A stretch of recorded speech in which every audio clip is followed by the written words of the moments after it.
Olá! Hoje a gente vai conversar sobre um dos conceitos mais poderosos que existem por trás de qualquer grande sucesso: os anos de silêncio. Sabe aquele período longo, invisível, que constrói a fundação de tudo que a gente vê brilhar lá na frente? É sobre isso. Pensa só nos Beatles, lá no comecinho dos anos 60. Para o mundo foi uma explosão. De repente eles estavam em todo lugar. Um fenômeno global que, assim, parecia ter surgido da noite para o dia com um talento que era quase mágico. E é exatamente aqui que a nossa conversa começa. Porque o sucesso que a gente vê é só a pontinha do iceberg. A história de verdade, ela está escondida bem debaixo da superfície, naquilo que ninguém viu. Então, tá. Vamos entrar na teoria mais conhecida que tenta explicar como alguém vira mestre em alguma coisa. Aquela ideia de que existe um número mágico de horas de prática para a gente chegar na excelência. Essa teoria ficou famosa por causa de um estudo fascinante de um pesquisador chamado Anders Ericsson. Ele olhou para violinistas e o que ele descobriu foi uma ligação bem direta. Os melhores tinham acumulado umas 10 mil horas de prática deliberada. O que é isso? É um treino focado, sabe? Com feedback constante para poder melhorar. Os bons, umas 8 mil. E os futuros professores, por volta de 4 mil. Parecia que o resultado era, proporcional ao tanto que a pessoa praticou. E esse número, 10 mil, virou praticamente um fenômeno cultural. Ele meio que carimbou a ideia de que um volume gigantesco de prática é o grande segredo, o único segredo para ser genial. E olha, isso encaixa como uma luva na história dos Beatles. Antes da fama toda, eles passaram por um período brutal em Hamburgo. Foram 270 noites tocando, o que deu mais de 1.200 horas no palco, com shows que duravam 5 horas seguidas.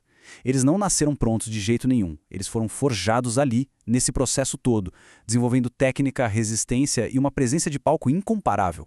Pois é, a conexão parece óbvia, né? Praticou, teve sucesso. Só que, se fosse só uma questão de praticar, por que nem todo mundo consegue? É aqui que a história dá uma bela virada. Agora sim, a gente chega num ponto que muda o jogo todo. A grande questão não é o que as pessoas de sucesso fazem, mas sim por que elas conseguem fazer o que fazem. A pergunta-chave é essa aqui, ó. Por que algumas pessoas praticam por 10 mil horas enquanto tantas outras desistem no meio do caminho? Porque, veja bem, a prática não é a causa do sucesso. Ela é, na verdade, a consequência de uma coisa bem mais profunda. E essa coisa mais profunda acontece justamente durante o que a gente chama de anos de silêncio. É um período de pura construção, de repetição, sabe? Muita repetição, intensa, com quase nenhuma validação de fora, onde a estrutura do sucesso futuro vai sendo montada, peça por peça. Tá, mas o que sustenta uma pessoa durante esses anos todos? Olha, não é só força de vontade, não é só disciplina, é um alinhamento interno muito, muito poderoso. A resposta parece estar no que a gente pode chamar de lei da tripla convergência. Para conseguir atravessar os anos de silêncio, parece que 3 forças precisam andar juntas. Primeiro, o talento, aquela aptidão natural para a coisa. Segundo, a paixão, é a energia emocional, o interesse genuíno que te move. E por fim, o estímulo. É o retorno prático, pode ser um mentor, uma direção clara ou até mesmo a grana mínima para se manter. Quando esses 3 se encontram, nossa, a prática vira quase que uma necessidade. O Bill Gates é um exemplo perfeito para ilustrar isso. Ele tinha o talento e a oportunidade de ter acesso a um computador. Mas o que fez ele ficar programando por horas e horas sem parar foi uma obsessão genuína. Era um interesse que vinha de dentro. Não era sacrifício, entende? Era alinhamento.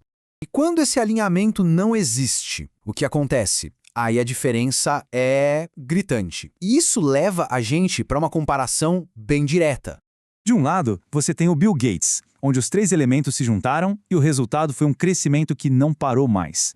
Do outro, a gente tem o Stuart Sutcliffe, o primeiro baixista dos Beatles. Ele estava lá em Hamburgo, praticando exatamente as mesmas horas que os outros. Só que a paixão de verdade dele era a pintura. Então, para ele, tocar não gerava energia. Pelo contrário, drenava. E o resultado? Bom, ele saiu da banda para seguir o que ele realmente amava. Isso é a prova de que nem toda prática leva ao sucesso. Sem esse alinhamento, a prática leva ao esgotamento.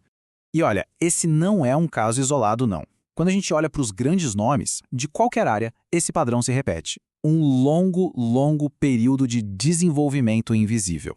Pensa no Mozart. Antes de ser o gênio que todo mundo conhece, ele foi uma criança que passou por anos de um treinamento super rigoroso com o pai, longe dos olhos do público, compondo muito antes das obras-primas dele serem reconhecidas. Ou Picasso. Antes de revolucionar tudo com o cubismo, ele passou a juventude inteira dominando a pintura clássica, com uma perfeição técnica que, assim, pouquíssima gente viu. Até a Gisele Bündchen.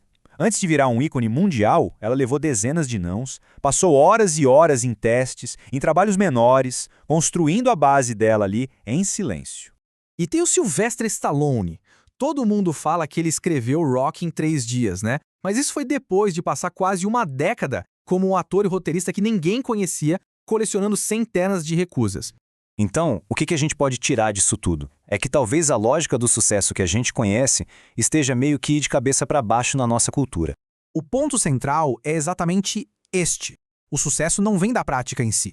Ele vem da capacidade de sustentar essa prática. O que faz a diferença de verdade é aquele motor interno que mantém a gente no jogo. É ter energia para continuar por tempo suficiente até que os resultados, uma hora, inevitavelmente, aparecem. E isso tudo nos deixa com uma pergunta final para a gente pensar. Em qualquer coisa que a gente queira fazer, qualquer projeto, qualquer ambição, onde que está o nosso foco? A gente está tentando pegar um atalho para ter um resultado rápido? Ou a gente está construindo com paciência aquela fundação interna, o alinhamento do talento, da paixão e do estímulo, que é o que vai permitir sustentar o esforço pelo tempo que precisar? A resposta para essa pergunta pode mudar tudo.